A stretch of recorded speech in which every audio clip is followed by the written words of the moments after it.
a major development in the Ukraine war. US President Donald Trump has said that his administration has fine-tuned its original 28-point peace plan aimed at ending the nearly 4 years-long war between Russia and Ukraine. The revised proposal, drafted by Washington and worked on jointly with Ukraine officials during talks in Geneva, now incorporates inputs from both the sides, with Donald Trump claiming that only a few points of disagreement remain. Trump confirmed that Special Envoy Steve Witkoff will travel to Moscow next week to meet Russian President Vladimir Putin, while U.S. Army Secretary Dan Driscoll will hold parallel consultations with Ukrainian officials later this week in Kyiv. The U.S. president says he hopes to meet both Putin and Ukrainian President Volodymyr Zelensky, but only when the deal is in its final stages. Ukraine, meanwhile, signaled that a common understanding has been reached with the United States on the broad framework of the peace plan. But President Zelensky stressed that Europe must remain involved and called for a reassurance force to support Kyiv until Russia shows genuine intent to end the hostilities. His remarks came on a day when Kyiv suffered one of its heaviest overnight strikes, with missiles and drones killing several people and disrupting heating and power infrastructure over there. US and Ukrainian officials have been working intensely to narrow gaps, particularly on the territorial concessions, which remain the most contentious issue. Kyiv fears being pressured into accepting terms largely aligned with Moscow's demands, including ceding additional territory, curbs on its military, and permanently abandoning any NATO ambitions. Russia, too, has drawn red lines. Foreign Minister Sergei Lavrov has, in fact, warned that Moscow could reject any amended US proposal if it deviates from the spirit and letter of the understanding reached between Putin and Trump during their Alaska summit. French President Emmanuel Macron, on the other hand, has called this moment a critical juncture, emphasizing that any durable peace must be accompanied by robust, not merely symbolic, security guarantees coming for Ukraine.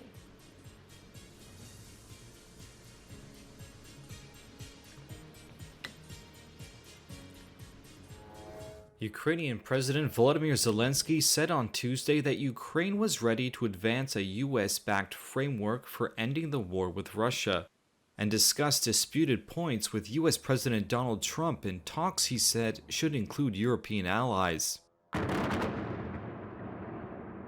Underlining the high stakes for Ukraine, its capital Kyiv was hit by a barrage of missiles and hundreds of drones overnight, in a Russian strike that killed several people and again disrupted power and heating systems. Residents were seen sheltering underground, wearing winter jackets, some in tents.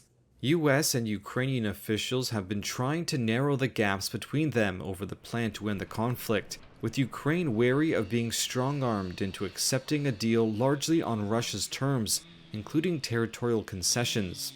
Kyiv's message hinted that an intense diplomatic push by the Trump administration could be making progress. So I think we're getting very close to a deal. We'll find out. But any optimism could be short-lived, especially as Russia stressed it would not let any deal stray too far from its own objectives. Russian Foreign Minister Sergei Lavrov said an amended peace plan must reflect the, quote, spirit and letter of an understanding reached between Putin and Trump at their Alaska summit in August. White House Press Secretary Caroline Leavitt said on X that the U.S. had made tremendous progress towards a deal over the past week, adding that there are, quote, a few delicate but not insurmountable details that remain. French President Emmanuel Macron, in a call with a group of countries supporting Ukraine, known as the Coalition of the Willing, said talks were at a critical juncture. The absolute condition for a good peace is a set of very robust security guarantees and not paper guarantees. The 28-point peace plan that emerged last week caught many in the U.S. government, Kyiv, and Europe alike off guard. The plan would require Ukraine to cede territory beyond the almost 20% of the country that Russia has captured since its February 2022 full-scale invasion, as well as accept curbs on its military and bar it from ever joining NATO, conditions Kyiv has long rejected as tantamount to surrender.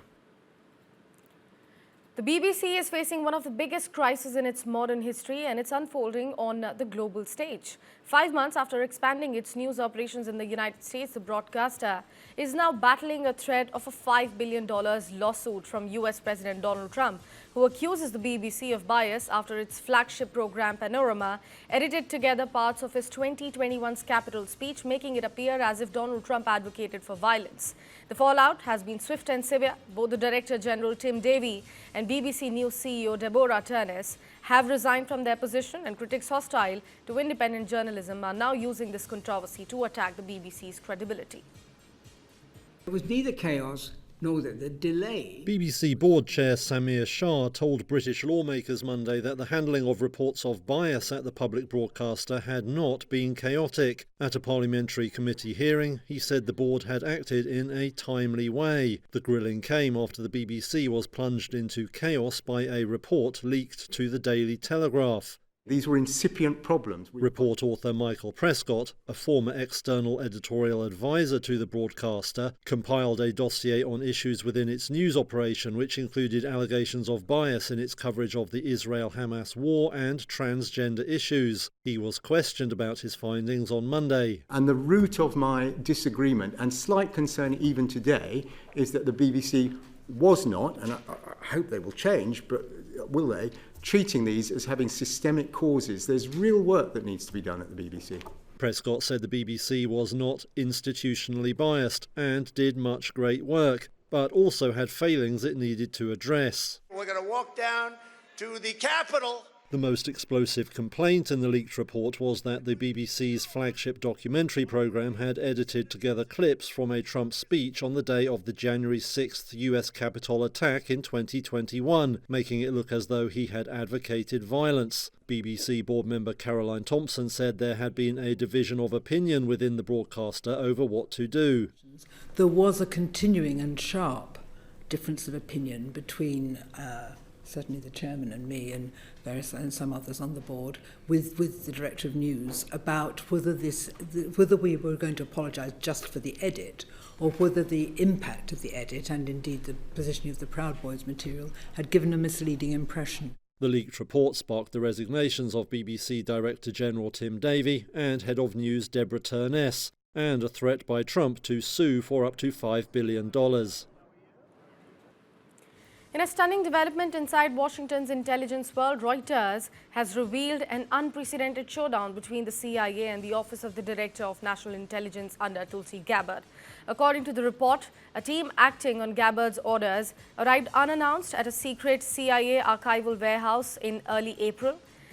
They're demanding access to still classified files linked to the assassinations of John F. Kennedy, Robert F. Kennedy and Martin Luther Jr. King. The surprise mission caught CIA officials off guard, and tensions flared as Gabbard's team insisted they had the legal authority to seize the documents.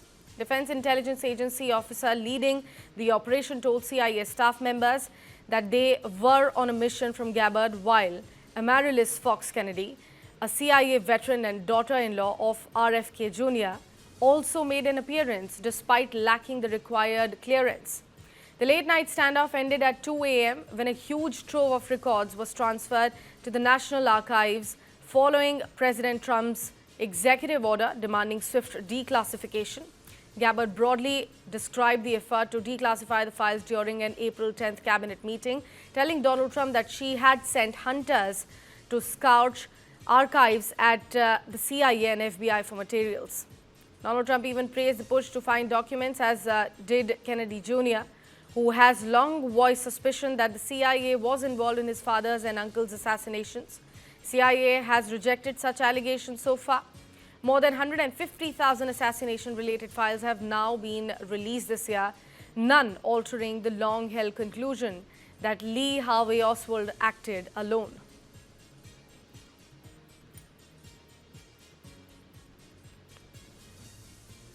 So this is a big development that has happened as far as the Washington's intelligence world is concerned. Reuters has now exclusively revealed an unprecedented showdown between the CIA and the Office of the Director of National Intelligence under Tulsi Gabbard. A lot of back and forth over the role of a man in the assassinations. According to the report that has been released by Reuters now, a team acting on Gabbard's orders arrived unannounced at a secret CIA archival warehouse back in the month of April, early April to be precise.